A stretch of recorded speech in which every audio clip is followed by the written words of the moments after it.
Hi, I'm Tracy Margison and I'm the Project Manager of the Arts Wellbeing Collective at Arts Centre Melbourne. I am here today to give you a hot tip on how to reframe and rethink the dreaded concept of the show must go on. This is one of the hardest things to deal with in our industry. If your show isn't ready at 7:30 p.m, doesn't matter, 2,000 people are walking through the doors anyway. If your exhibition isn't hung by opening night, doesn't matter, the gallery's hosting the party anyway. If you haven't finished your grant application by 11:59 p.m, it doesn't matter, it's closing anyway. And this leads to massive issues. We start to push ourselves too hard.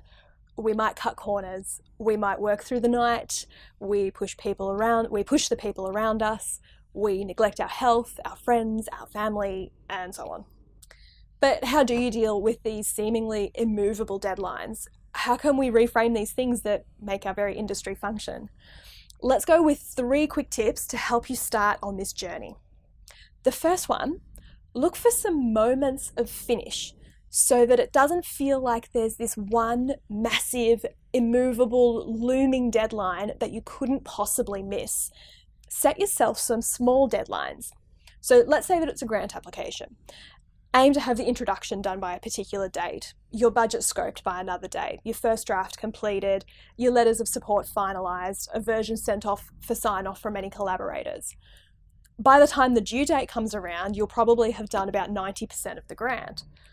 Worst case scenario, let's say you become unwell on the day, you get called into some last-minute publicity thing that you just can't possibly miss.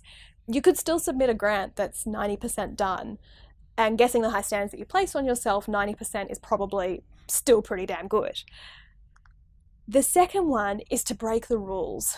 We have a lot of traditions in the arts. I mean, the very phrase, the show must go on, is one of our kind of cliches that we go to. We traditionally work right up until opening night. We traditionally work long, long hours if we've got a great burst of creativity. We traditionally have a tech week. What if we had a tech 10 days?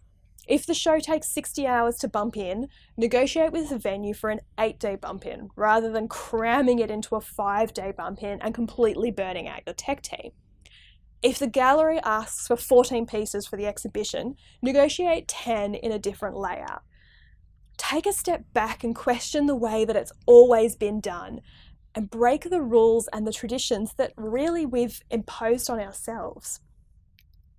The third tip to help combat the show must go on mentality is to be protective of each other. My partner used to work as a stage manager, and one night he was in prompt corner, they were at beginner's call, full house, about 600 people, and an actor on stage was waiting for the final clearance and curtain up.